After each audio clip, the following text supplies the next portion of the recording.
नमस्कार दोस्तों। हम में से बहुतों की लाइफ में कभी ना कभी एक ऐसा फेज आता है जहां पे हमें किसी भी काम को अचीव करने के लिए एनर्जी या एफर्ट डालने का मन नहीं होता।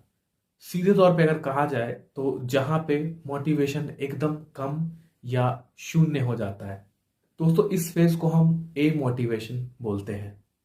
इसका उदाहरण है दोस्तों, अगर कोई स्टूडेंट ए मोटिवेशन एक्सपीरियंस करने लग रहा है तो वो क्लास के वक्त चुपचाप बैठा रहेगा, सोएगा, क्लास स्किप करेगा, क्लास अटेंड करने का दिखावा करेगा या फिर वो क्लास को फॉलो नहीं कर पाएगा।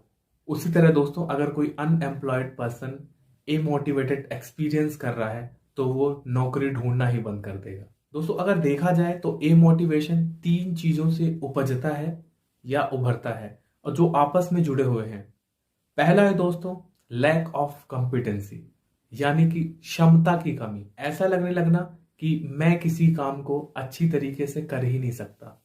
दूसरा है दोस्तों लैक ऑफ एटोनॉमी, यानी कि स्वायत्तता की कमी, जैसे कि I am not interested in this task या फिर ये काम करने का मतलब ही नहीं। तीसरा है दोस्तों लैक ऑफ रिलेटेडनेस, यानी कि संबद्धता की कमी, जैसे कि मैं उन लोगों को पसंद नहीं करता जो इस काम में मेरे साथ हैं। दोस्तों, ऑटोनॉमी, कॉम्पिटेंस और रिलेटेडनेस, ये तीनों ही इंपॉर्टेंट ऑर्गेनिज्मिक साइकोलॉजिकल नीड मानी जाती हैं किसी भी इंसान को मोटिवेट रखने के लिए।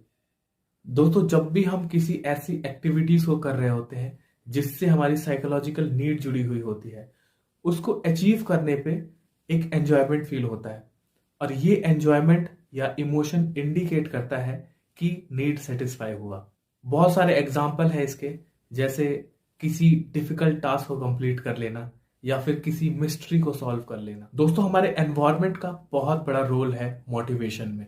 हमें अपने नीड्स को सेटिस्फाई करने के लिए या फिर ग्रो करने के लिए एनवायरनमेंट के रिसोर्सेज की जरूरत पड़ती है, जैसे फूड, वाटर, सोशल और इमोशनल सपोर्ट्स। पर मजे की बात यह है दोस्तों, हमारा एनवायरनमेंट कॉन्स्टेंटली चेंज होता रहता है। अगर एनवायरनमेंट सपोर्टिव रहा तो इंसान कामयाब होगा, वरना सफर करेगा। यहीं पे रोल आता है दोस्तों कॉम्पिटेंस, ऑटोनॉमी और रिलेटेडनेस का। इसका इस्तेमाल करके एक नॉर्मल पर्सन इस कांस्टेंट चेंजिंग एनवायरनमेंट से फ्लेक्सिबली एडजस्ट होने की कोशिश करता है। उदाहरण के तौर पे दोस्तों, एक स्कूल में अगर स्टूडेंट अपने प्रेफरेंसेस, इंटरेस्ट और ओपिनियन अपने टीचर को बताता है तो वो एनवायरनमेंट को फेवरेबल या फिर सपोर्टिव बनाने की कोशिश करता है अपने कॉम्पिटेंस, ऑटोनॉमी और रिलेटेडनेस का इस्तेमाल करके। मान लीजिए अगर टीचर यहाँ पे स्टूडेंट को गुस्से से या फिर डांट के जवाब दिया होता तो वो बच्चे के सीधे सीधे मोटिवेशन पे असर आता। दोस्तों, नीड का सेटिस्फैक्शन एक फ्यूल की तरह काम करता है मोटिवेशन में। ये एंगेजमेंट, इंट्रिंसिक मोटिवेशन और पर्सनल ग्रोथ को इनहेंस करता है।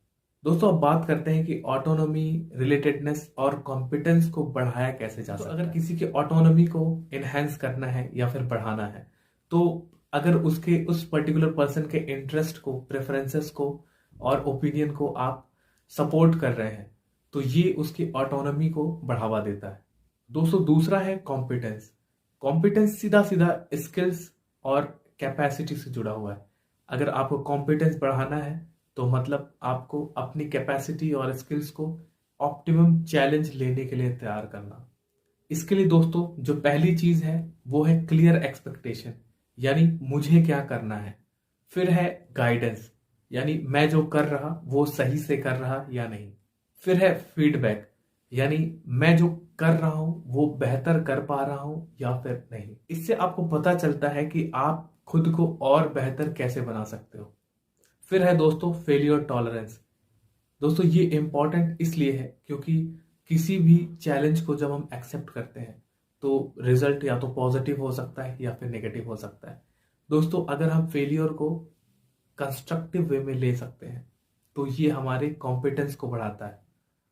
कॉम्पिटेंसी के बाद अगली जो चीज है दोस्तों वो है रिलेटेडनेस। रिलेटेडनेस बढ़ाना है दोस्तों तो इसके लिए हमारा social bonding, friendly communication, team work और टीम सपोर्ट बहुत अच्छा होना चाहिए। दोस्तों, एज अ यूथ हम इन तरीकों से खुद को या फिर एज अ पेरेंट अपने बच्चों के इंट्रिंसिक मोटिवेशन को बढ़ावा दे सकते हैं। दोस्तों इस वीडियो में बस इतना ही। अगर आपको वीडियो इन्फॉर्मेटिव लगा है तो लाइक, सब्सक्राइब और शेयर जरूर करें। धन्यवाद।